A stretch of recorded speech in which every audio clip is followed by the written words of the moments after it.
오늘 저는 참 어려운 마음으로 또 복잡한 마음으로 또 여러분 앞에 이렇게 주중을 보내면서 주일의 말씀을 준비했습니다. 우리 다 같이 한번 앞에 나와 있는 제목을 한번 읽어볼까요? 시작. 먼저 마음의 상처를 치유하라. 네, 맞습니다. 먼저 마음의 상처를 치유하라 라는 말씀으로 함께 은혜 나누려고 합니다. 먼저 우리가 하나님의 마음에 들어야 하고 또 하나님의 마음에 들려면은 우리가 우리 마음 속에 있는 상처부터 치유해야 합니다. 지금 대한민국은 많은 상처를 입고 있습니다. 그리고 또 가정과 개인 또한 상처 때문에 힘들어하고 있습니다. 이 상처의 아우성들이 사실은 교회로 나오게 하고 또 여러분들 그 교회로 나온 오늘 여러분들이 아무도 상처가 없다라고 말씀드릴 수 없는 그런 모임이 공동체가 바로 교회입니다. 여기에는요 하나님 앞에 예배드리고 하나님 앞에 믿고 또 하나님의 믿음으로 일어서려는 사람들의 공동체의 모임이기도 하지만요 그 대전제하에 그 각각의 상처들을 가지고 또 하나님 앞에 나왔습니다. 근데 그 상처들은 어떤 상처인지 우리가 들여다볼 수가 없습니다. 각각의 그 상처들을 개인들이 아파하고 또 그 상처들을 하나님으로부터 치료받고 또 해결받기 원하는 그런 마음들이 있는 줄로 믿습니다. 그런 오늘 여러분들이 모인 곳이 바로 공동체고 예배이고 또 이 시간입니다. 여러분들은 이 시간에 잘 나오신 겁니다. 왜냐하면 여러분들이 만약에 상처가 없고 여러분들이 건강하고 또 여러분들이 일상생활에서 하나님이 필요하지 않는다면 이곳에 나올 필요가 없는 것이에요. 그냥 여러분들은 여러분들의 공간에서 여러분들의 삶에 맞게 여러분들이 일상생활을 하면 되는 것입니다. 그런데 우리가 왜 예배 앞에 나옵니까? 왜 하나님 앞에 나와요? 우리가 부족하여서 우리가 상처 있고 하나님으로부터 치료받기 위해서 또 하나님의 은혜가 필요하고 또 하나님의 모든 은혜를 통하여서 회복이 필요해서 이곳에 나온 것입니다. 그렇기 때문에 저와 여러분들은 하나님의 가장 아름다운 방법으로 또 아름다운 큰 은혜로 우리를 연합하셔서 우리가 가지고 있는 문제들을 하나님께서 해결해 주시리라 믿습니다. 그렇게 믿는 것입니다. 그런데 오늘 그런 믿는 자들이 또 그 당시에 예수님 앞에 나왔어요. 오늘 성경을 한번 볼까요? 그날에 예수께서 집에서 나가사 바닷가에 앉으셨는데 큰 무리가 그에게 모여들거늘 이야기했던 겁니다. 모여들거늘. 자, 오늘 본문을 읽기 전에는요, 우리가 약간의 생각을 해볼 필요가 있습니다. 본문에는요, 4가지 마음 상태에 관한 이야기로 시작을 합니다. 4가지 마음 상태는 어떤 이야기를 할까요?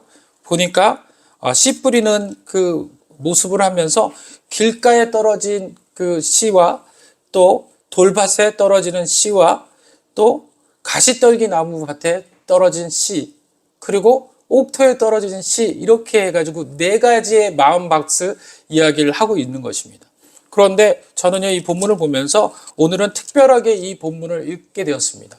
예전에는요 이 본문을 통하면요 그 마음밭에 의해서 우리가 믿음을 받음으로 인하여서 그 밭이 틀려지고 믿음을 받지 못한 사람들의 상태들을 이야기한다라고 설교를 한 적도 있습니다. 그런데 오늘은 또 이 말씀이 달리 보이는 거예요. 어떤 거냐면요 이 상태가 바로 상처 입은 마음밭의 상태라는 겁니다. 그래서 길가라는 상태에 그 마음에 상처가 있는 사람들이 있고요. 또 돌밭 같은 마음의 상처를 입은 사람들이 있고요. 또 가시떨기 같은 마음의 상처를 입은 사람들이 있더라는 겁니다. 오늘 이 마음의 상처들을 오늘 본문을 통해 가지고 우리들이 예수님께서 이 상처들을 어떻게 해결하시고 다스리시는지를 우리가 발견하면 오늘 지금 우리 국가에서 이루어지는 모든 백성들의 마음의 상태가 이와 다르지 않을까 이렇게 생각을 해봅니다. 그래서 오늘 이 말씀은요 우리 전체를 대상으로 해서 하나님께서 주시는 말씀이고 또 예수님께서 치료하실 수 있는 그 은혜의 말씀인 줄 믿으시길 바랍니다. 그래서 오늘 나는 어느 밭에 속해 있는가, 지금 내 마음 상태는 어디에 속해 있는지를 한번 분별하시고 생각해 보시길 원합니다. 그런데 오늘 이 본문을 읽을 때요 특별한 예수님께서 특별하게 이 말씀을 다스리는 경우가 있습니다. 먼저는요 예수님께서 비유로 말씀하셨다는 얘기예요. 예수님께서는요, 많은 사람들에게 비유로 이야기하실 때가 많으세요. 근데 특별히 이 비유를 어떻게 이야기하시냐면요, 공중에 날아가는 새를 보다가 갑자기 새에 대해서 이야기를 하시면서 공중에 나는 새를 보라. 이 농사도 짓지 않음에도 불구하고 천부께서 그 새를 먹이시지 않겠느냐. 그래서 너희들은 그 새보다도 너희들이 더 귀하고 너희들이 더 사랑스러운데 천부께서 너희들을 어찌 먹여 살리지 않겠느냐. 이렇게 비유하셔요. 그리고 또 들어가다가 꽃을 보시면요, 그 꽃을 지나치지 않으시고 들에 있는 꽃을 보라 라고 이야기하면서 그들에게 복음의 은혜들을 나눠주시는 겁니다. 또 물고기를 보면 물고기에 대해서 통해서 또 그렇게 은혜를 나누게 된다는 거예요. 그런데 오늘 특별히 무엇에 대해서 이야기하고 계세요? 밭에 대해서, 또 씨앗에 대해서 이야기를 하고 있습니다. 여기서 우리가 본문을 보면요, 약간 의아스러울 때가 있어요. 왜냐하면 이 밭에 떨어진 그 씨앗이 우리 같은 경우는 몇 모작이죠, 우리나라는? 대개 이모작이라고도 이야기를 하는데, 실상은 일모작이에요. 그래서 벼를 심어가지고, 봄에 심었다가 가을에 추수하게 되죠. 근데 봄에 심을 때 어떻게 심으세요? 지금 오늘 본문에는요, 씨를 막 뿌리는 사람이 씨를 막 뿌렸어요. 그런데 그 씨 중에서 어떤 거는 길가에도 떨어지고, 어떤 건 돌밭에도 떨어지고, 어떤 거는 가시 덤불에도 떨어졌다라고 이야기를 하는 겁니다.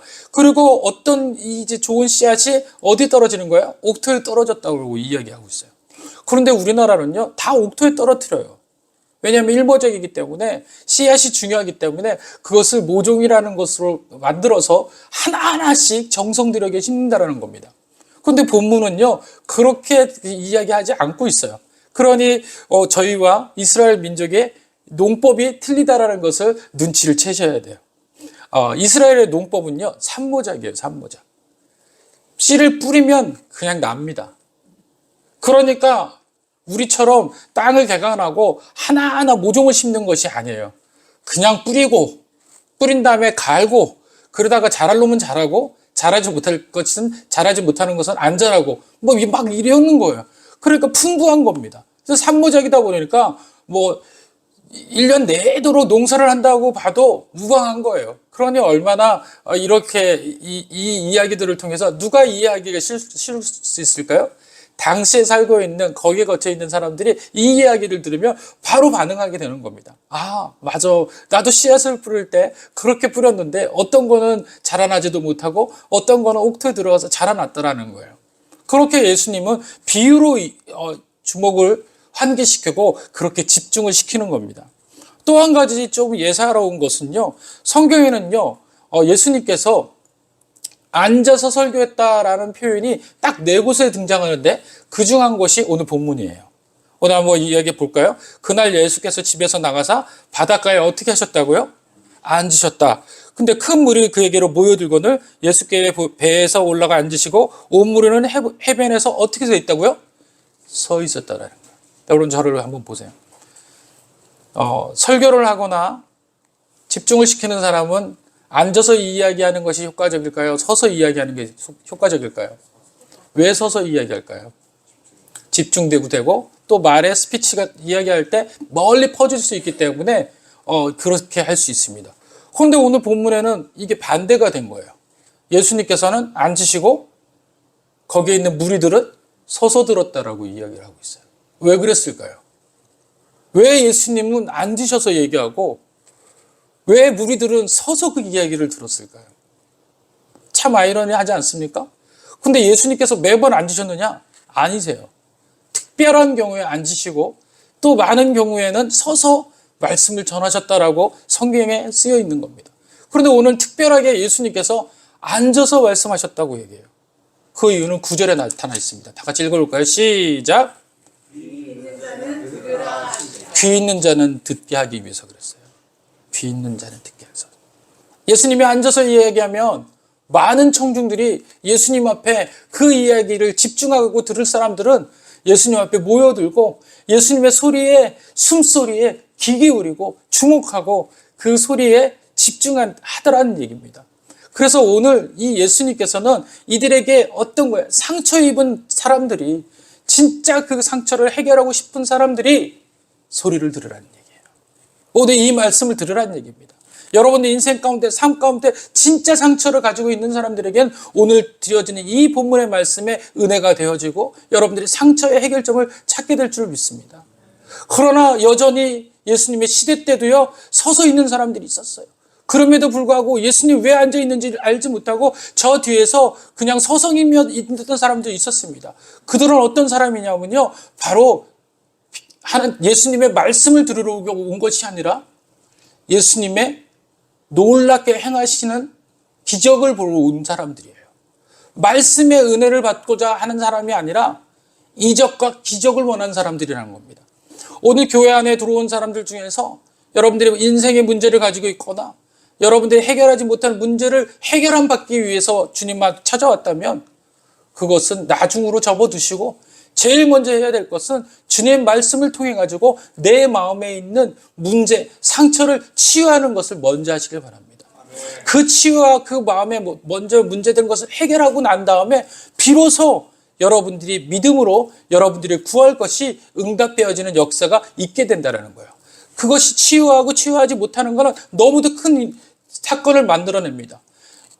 비유와 또 한 가지 기적과 또 기적과 하나님 예수님께서 하시려는 이적만을 바라본 사람들은요, 이적만 쫓아다니게 되는 거예요. 예수님이 언제 또 이적을 붙이나, 예수님께서 언제 또 기적을 행하실까, 거기에만 집중하는 겁니다. 그런데요, 예수님의 마음을 알게 되면요, 공감하게 되고요, 동감하게 되고요, 또 그 말씀에 나라는 그 주인공을 발견케 되어서 삶 가운데서 이적과 기적이 필요 없는 그 순간에, 또 이적과 기적이 필요한 그 순간에도 어디에 집중을 하게 되는 겁니까? 말씀에 집중하게 되는 거예요. 음성에 집중하게 되는 겁니다. 기적이 중요치 않게 되는 거예요. 그러나 주님의 은혜를 통하여서 기적을 맛보지 않게 되는 것이 아니라 마음의 치료를 하고 난 다음에 믿음이 생기게 되면요, 두 가지를 다 성취하게 될 줄 믿습니다. 오늘 여러분들에게 그 두 가지를 다 성취하길 원한다는 겁니다. 그럼 오늘 보니까 9절에 보니까 그렇게 이야기를 하고 있었죠. 어떻게 했냐면 귀 있는 자는 들으라 라고 이야기합니다. 그러면 거기 있는 많은 사람들이 귀가 없었을까요? 다 귀가 있었어요. 그러면 누구에게 지금 이야기를 하고 있는 겁니까? 고침받고 싶은 사람, 마음의 상처를 치유하고 싶은 사람은 들어라 라는 이야기입니다. 그러면 그 뒤에 15절에 보니까 뭐라고 이야기합니까? 이 백성들의 마음이 완악하여져서 그 귀는 듣기에 둔하고 눈은 감으으나 이는 눈으로 보고 귀로 듣고 마음을 깨달아 돌이켜 내게 고침을 받을까? 어떻게 한다는 거야? 두려워한다는 거야. 고침받을까 두려워하는 자들도 있다는 거야. 고침받고 싶어서 하는 주님 앞에 나와서 들으려고 하는 사람이 있는가 하면 그 소리가 자기의 양심을 찌르고 너무 마음을 아프게 해서 그것으로 인해서 도리어 예수님의 소리를 듣고 싶지 않은 사람들이 있는 거야. 자기 사는 대로 내버려 달라는 거야. 제발 나에게 관여하지 말라라는 거예요. 그냥 이렇게 살다가 이렇게 가겠으니까 그냥 저를 내버려 두세요 하는 사람도 있더라는 얘기입니다. 마음의 상처를 알지 못하는 사람들, 그 모든 사람들이 다 뭐냐면 상처 입은 사람들이라는 거예요. 그래서 오늘 예수님께서는 1절서부터 9절에 그 상처에 대한 이야기들을 하고 있다는 겁니다. 주목하는 자들의 상처에 대한 이야기들을 이제부터 나열하기를 원합니다. 첫 번째, 길가에 놓여진 마음의 상처를 가진 사람들이 누구일까요? 이 길가라는 것은요, 오늘 본문에 보니까 이 두 가지, 세 가지는 네 가지 중에서 마음밭이 있는데 네 가지 밭 중에서 유독 한 가지 밭은 길가라고 표현을 합니다. 나머지는요, 다 밭이라고 표현하고 있어요. 성경에 보니까, 오늘 본문에 보니까, 씨 뿌리는 자가 뿌리는데, 4절에 보니까 길가에 떨어졌다라고 이야기하고, 5절에 보니까 흙이 얕은 돌밭에 떨어졌다, 흙을 밭을 이야기하고 있어요. 그리고 7절에 보니까 가시떨기 나무가 있는 그 밭에 떨어졌다라고 이야기하고요. 8절은요, 좋은 땅에 떨어졌다, 이렇게 이야기를 하고 있는 거예요. 유독이 하나만 길가고 나머지는 다 밭이라는 거예요. 그러니까 다시 말하면 왜 길가 같은 마음이냐, 또 왜 나는 약간 옅은 마음이지만 아무튼 나는 밭에 속하는 그런 마음인가 한번 살펴볼 필요가 있는 거죠. 길가라는 것은요, 딱딱하다라는 그 성질을 가지고 있습니다. 많은 사람들이 밟고 지나가서 딱딱해진 거예요. 그래서 그 길가는요, 그것이 어떻게 그 형질이 변하지가 않아요. 물을 흡수할 수도 없고요. 또 수용성이 없어서 어떤 것을 통해서라도 그것이 원활하거나 유연하게 변하지를 않는 거예요. 그냥 갈라지고 딱딱하고 한 상태를 말하고 있는 겁니다. 어떤 게 우리 그 딱딱한 상태입니까? 많은 사람들에게 배신을 당하거나 많은 사람들에게 은혜를 받지 못하거나 많은 사람들로 인해서 상처 입잖아요. 마음이 점점 딱딱해져요. 세상 사람을 믿지 못하게 되는 겁니다. 그래서 점점 그 마음이 골마지고 딱딱해지면요, 거기에는 어떤 것도 해결할 수 없는 그런 상태가 되는 완악한 상태가 되어지는 겁니다. 그리고 굳어진 상태가 되어지고요. 이 완악하고 굳어진 상태를 의학적 용어로 이야기를 합니다. 이 완악하다라는 것은 사실은 의학적 용어거든요. 어떤 거냐면요, 여러분들 그 팔다리를 이제 절단해 가지고 보이는 사람들을 한번 보시면요, 여기가 이 절단된 부분이 환부가 뭉클하게 이제 나중에 이제 접합 부분이 뭉클해져요. 그리고 거기에 뭐가 생기냐면 굳은 살이 생겨요. 그리고 거기에 이제 두드려 보면 느낌이 없다고 이야기를 합니다. 그러니까 벌써 거기는 죽어버린 거예요. 그래서 딱딱해지는 상태가 되는 겁니다. 그런 상태가 뭐냐면 완악한 상태예요. 성경에서 완악하다라고 이야기한 거는요, 절단되어져서 그 부위가 이제 딱딱해서 굳어져서 신경의 느낌조차 없어지는 상태로 변하는 것, 그것을 딱딱하고 완악하다라고 이야기하는 겁니다. 오늘 우리 성도들 마음 중에서 여러 환경들을 통해서 완악하여지고 딱딱한 경우가 있다면 그 마음은 바로 길과 같은 마음이라는 거예요. 어떤 것도 수용하지 않습니다. 어떤 말에도 응답되어지지 않고요. 어떤 말에도 감동되어지지 않아요. 점점 굳어져서 세상이 다 싫어지고요. 또 많은 사람들이 싫어지고요. 또 그것을 통해 가지고 다 모든 것이 다 적으로 느껴지는 일들이 벌어진다는 겁니다. 지난주에 일본의 호세이 대학교라는 대학교에서 우리나라 20살 여학생이 시험이 끝나고 기말고사를 끝나고 나는 순간에 8명을 구타하는 사건이 일어났어요. 망치로 앞에 있는 8명을 구타를 했는데, 그 구타를 했는데 그들이 맞은 이유를 몰라요. 그리고 이 여학생은 계속해서 줄기차게 이야기하는 것은 저들이 나를 왕따를 시켰다라는 거예요. 그런데 드러난 것은 아무것도 없다라는 거예요. 알고 봤더니 이 친구가 이제 마음에 굳어져 가기 시작을 한 겁니다. 마음이 딱딱해져 가기 시작한 거예요. 그러다 보니까 모든 사람이 다 적가갖고, 모든 사람이 자기를 다 비방하는 것처럼 들리고, 모든 사람이 자기와의 관계가 아니다라고 생각을 해서 폭력으로, 물리적으로 힘을 가하게 되는 그런 순간을 맞이하게 되더라는 얘기입니다. 이렇게 길과 같은 마음들, 이렇게 딱딱해지는 마음들이 바로 우리들의 상태라는 거예요. 그래서 예수님은 그것이 길가라고 이야기를 하는 겁니다. 그러면 이 길가는 무엇을 통해 가지고 해결받을 수 있을까요? 다 같이 따라합시다. 사랑. 치료법은 사랑이에요. 그런데 많은 사람들은요, 사랑을 잘못 오해하고 있어요. 사랑은 받는 것을 통해 가지고 사랑이 이루어질까요? 주는 것을 통해 서 이루어질까요? 사랑은요, 주는 것으로부터 시작이 됩니다. 내 마음이 완악해지는 사람들이 왜 사랑을 못하냐면요, 내가 누구를 사랑해야 될지를 볼 수도 없고 들을 수도 없고 말할 수도 없기 때문에 사랑하지 못하는 거예요. 그렇기 때문에 들을 수 있고 볼 수도 있고 만질 수 있는 사람이 먼저 사랑을 실천을 하면 그 사랑에 돌고 돌아서 그 삐뚤어진 마음, 딱딱한 마음을 녹이게 되는 겁니다. 그 완악한 마음을 녹이게 되는 거예요. 고린도전서 13장에 보면요, 사랑절에 대해서 이야기합니다. 사랑은 오래 참고 온유하고 성내지 아니한다라고 이야기를 하고 있습니다. 그 모든 사랑들을 다 자세히 보면요, 그 사랑이 자기에게로 향하고 있지 않다라는 거예요. 모든 것은요, 이타적이라는 거예요. 사랑은 오래 참아요. 누가 참아야 됩니까? 내가 참아야 되고, 온유해야 되고, 성내지 아니하며 또 많은 사람들에게 덕을 끼쳐야 되는 것이 사랑이라는 거예요.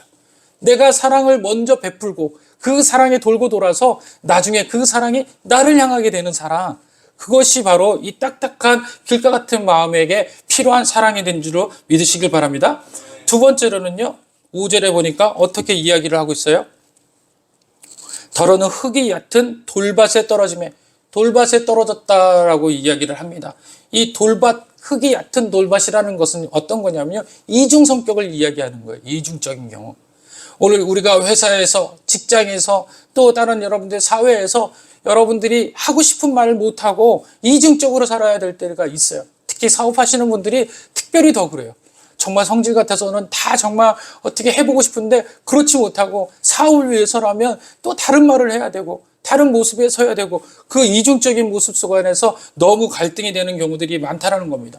성도가 가장 힘든 것이 이거예요. 교회 안에서는 하나님의 사랑을 부르짖고 하나님의 사랑의 은혜를 통해서 웃고 있지만, 성전 문만 나가면은 다시 세상 사람이 되어서 이중적인 삶을 살아야 되는 한 주간을 보내야 되는 그 마음, 그 고약한 심정, 그 고약한 심정이 바로 어떤 심정입니까? 돌밭과 같은 마음이라는 거예요. 이중성을 가지고 있는 마음이다라고 오늘 예수님께서는 비유를 통해서 이야기를 해주고 있는 거예요.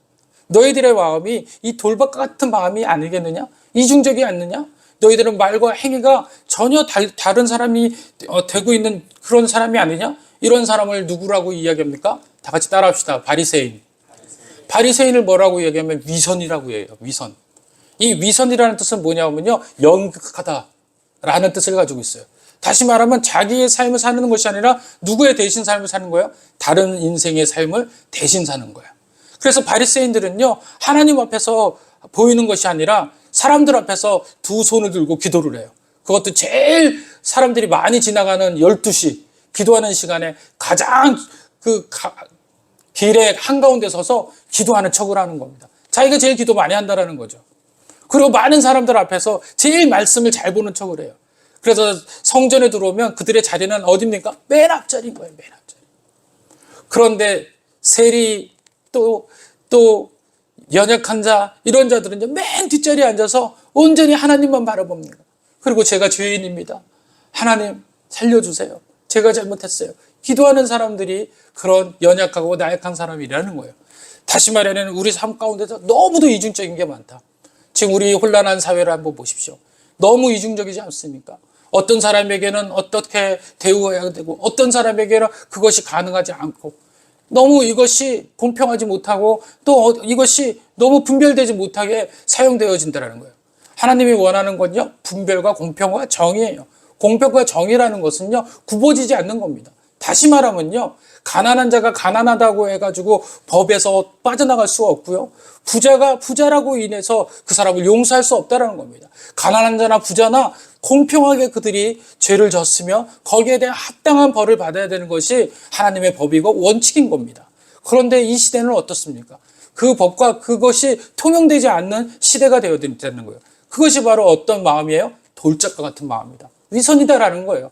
오늘 주님은 그 시대 때 이 위선에 대해서 이야기하고 있다는 겁니다. 이 위선을 해결할 수 있는 치료법이 뭡니까? 바로 말씀 듣는 거예요. 하나님 말씀 앞에 돌아오는 겁니다. 왜 하나님 말씀 앞에 돌아오라고 이야기합니까? 하나님의 말씀은 정의이고 진리이기 때문에 그 말씀은 반드시 찔림이 있어요. 그 말씀을 찔리고 그 말씀 앞에 서게 되면요, 내가 적나라하게 알게 되고요, 나의 모습을 새롭게 보게 되는 겁니다. 그러고 난 다음에 그 모습은 반드시 돌아가게 하는데, 어떻게 돌아가냐면 바로 회개라는 은혜로 돌아가게 된다는 것입니다. 여러분들, 창세기 14장에는요 아브람과 롯의 관계가 나와요. 아브람과 롯이요, 이제 아브람과 롯이 메소포타미아 자기네 집에서 떠나서 가나안에 도착을 했는데, 도착을 하고 난 다음에 하나님의 은혜대로 그 땅 가운데 있으려고 했는데 보니까 어때요? 황폐한 땅이에요. 어디 한 곳도 좋은 땅이 아니더라는 겁니다. 10년을 살았는데도 불구하고 하나님의 예언의 은혜들은 채워지지 않았어요. 그러다 보니까 아브람과 롯이 분쟁을 하기 시작을 합니다. 이제 봤는데 소알 땅 그 가운데서 소돔과 고모라라는 땅을 봤는데, 어디 땅과 비슷하냐면 자기들이 탈출했던 땅, 자기의 고향이었던 땅, 메소포타미아 땅과 너무 비슷한 거예요. 적과 꿀이 흐르는 땅 같고 너무너무 좋은 환경인 겁니다. 거기에서 이제 아브람과 롯이 갈라지게 돼요. 롯이 그 땅을 선택하게 됩니다. 그리고 아브라함은 온전히 누구 땅을 바라봐요? 하나님만을 바라보게 돼요. 하나님 바라보고 나가는 아브라함과 그렇지 못하는 롯의 모습이 이제 갈리게 되어집니다.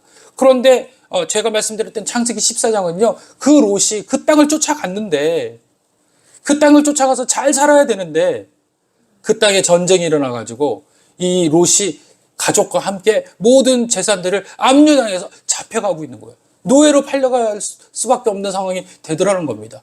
이때 이 소식을 들은 아브라함이 그의 밑에 있는 수족에 있는 군사들을 데리고 가서 그들을 다 물리치고 롯을 구원해내요. 자, 여러분들 롯을 구원함을 받으면 여러분들쯤이면 어떻게 생각해요? 아, 내가 지금 잘못 선택했구나.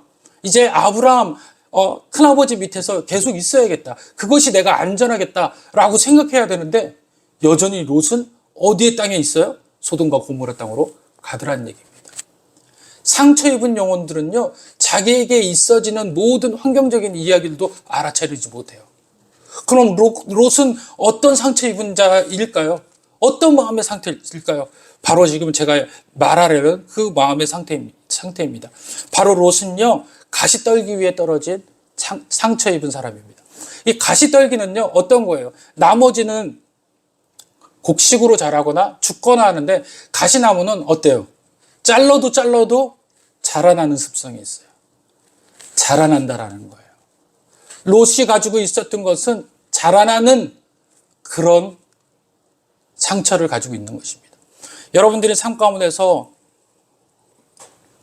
지금 여러분들의 삶에 자라나는 것이 있다면, 멈출 수 없는 것이 있다면 오늘 이 말씀을 통해서 한번 살펴보기를 원합니다. 우리 마음에 자라날 수 있는 게 뭐죠? 성경에서 이야기하는 것은 염려예요. 염려는 자라나요. 염려는 끊어내지 못합니다. 염려는 점점 자라나요. 또 뭐가 자라나요? 유혹이 자라나요. 물질에 대한 유혹은 잘라낼 수가 없습니다. 물질을 받으면요, 더욱더 그 유혹을 자라나요. 정치에 대한 사람들이 왜 정치가 잘못됐고 이것을 지금 멈춰야 되는데 멈추지 못하고 왜 계속 직진합니까? 유혹 때문에 그래요. 자라나는 것 때문에 그래요. 자라나는 것을 잘라내지를 못합니다. 오늘 롯도요, 그것을 잘라냈어야 돼요. 거기에 잘라내고 그곳에서 아브라함을 쫓아갔어야 돼요. 그런데 그러지 못하고 다시 롯은 소돔과 고모라 땅에 가서 형편없는 삶을 살다가 거기에서 생을 마치게 되는 겁니다. 마치게 되는 거예요. 그렇다면 치료 방법이 무엇일까요? 잘라내셔야 돼요. 거기에 표지석을 세우셔야 돼요. 그 땅에 그 가지에 있는 무성한 가시덩굴의 덩굴을 걷어내고 거기에 다시는 그렇게 하지 않겠다고 표지석을 바로 세워야 돼요. 하나님과 내가 언약하는 표지석, 내가 돌아섰다는 표지석을 바로 세울 때 다시는 가시나무와 같은 삶을 살지 않게 되더라는 겁니다. 그리고 여러분들에게 오늘 이 이야기를 주님께서 하시는 말씀은요, 또 느헤미야서를 통하여서 예수님께서 이야기를 하고 계세요. 예수님은 왜 이 이야기들을 가장 쉽게 하셨을까요? 그것은 우리 마음속에 많이 깨져버린 그 상처에 대한 부분들을 어떻게 관리할지를 알지 못하기 때문에 이 이야기를 하십니다. 느헤미야서에서 가장 핵심적인 거는요, 이 민족들이 이제 70년이라는 포로 생활을 마치고 돌아오게 됩니다. 그 땅 가운데 돌아오게 돼요. 그런데 그 땅 가운데 돌아와서 꿈꾸던 그 땅이 어떻게 됐습니까? 형편없는 땅으로 변질되어 버렸어요. 풀도 나지 않고 곡식도 나지 않는 땅으로 완전히 폐허 같은 땅이 되어버렸습니다.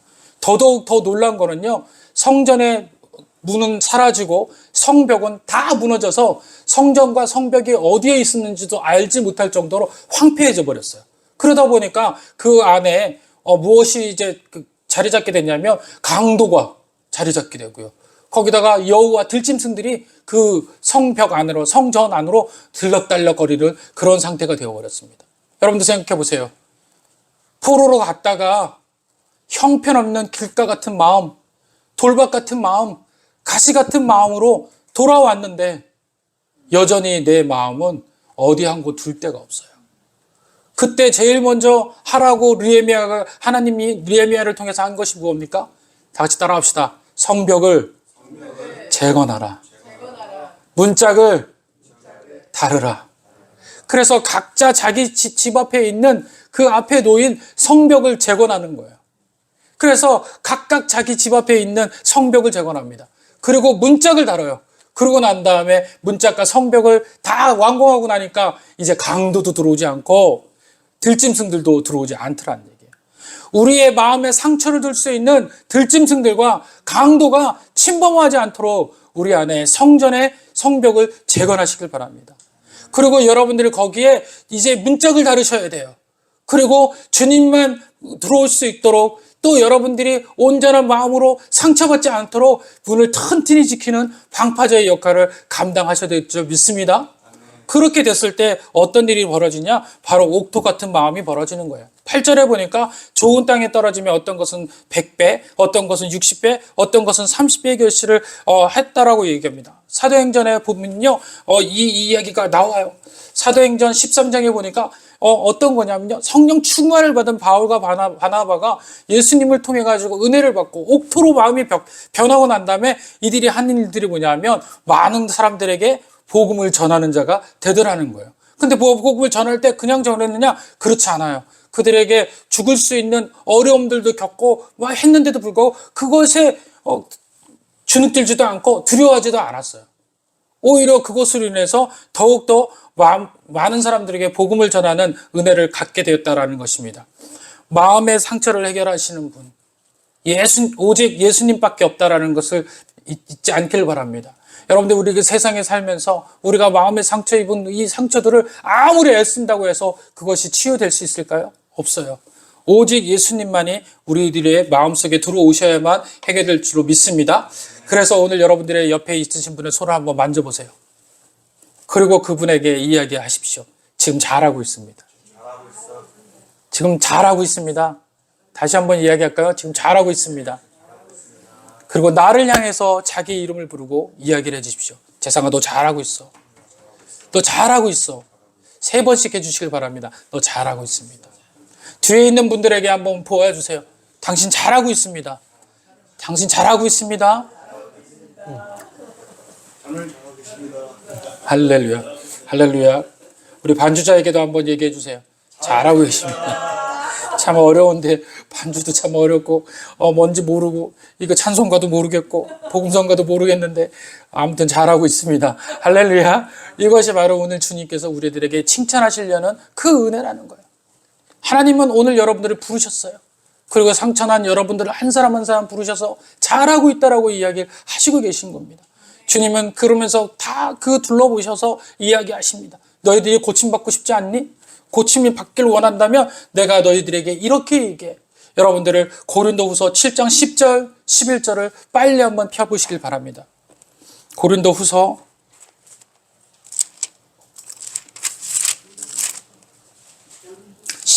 17장, 고린도후서 7장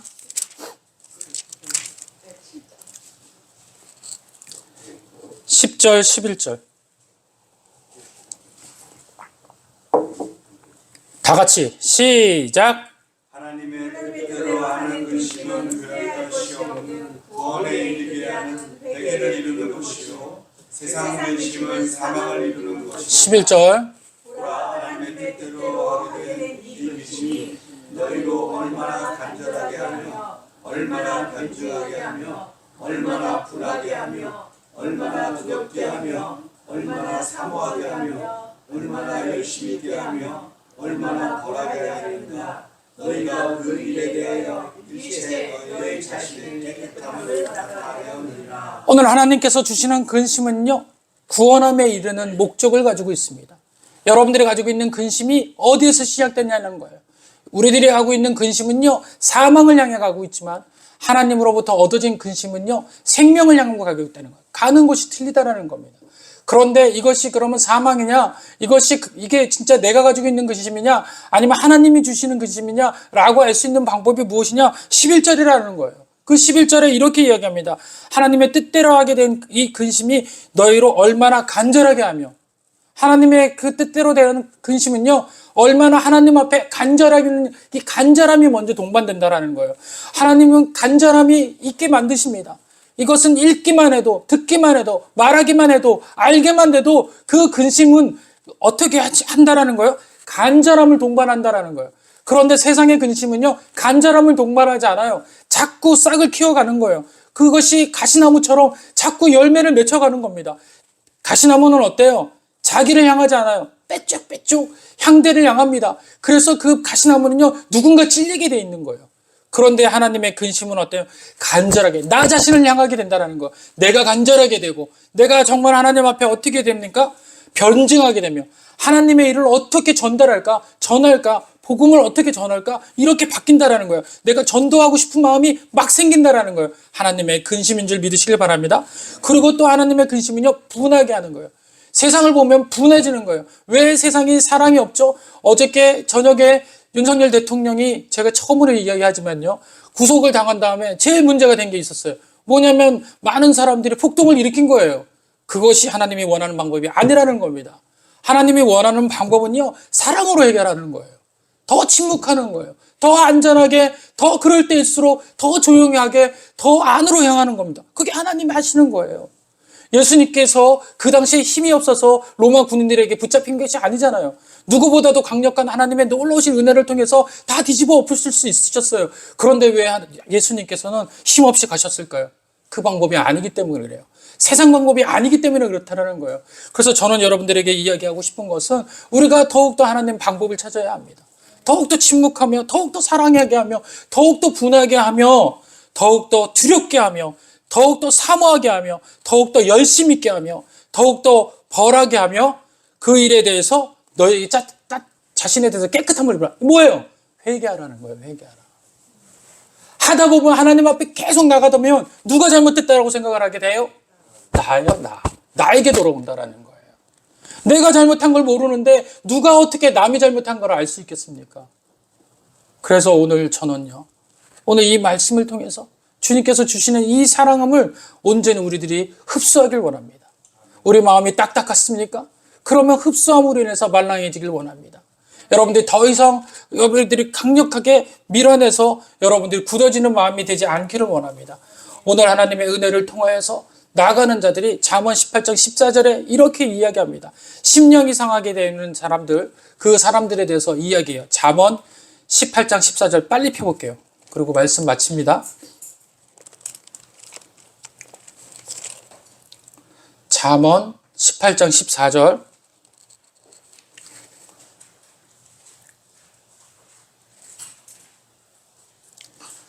다 같이 시작.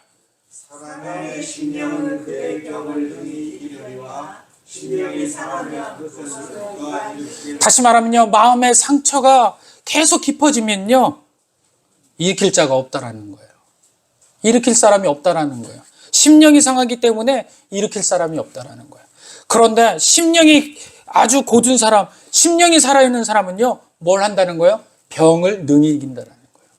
여러분들이 심령이 상하지 않기를 원합니다.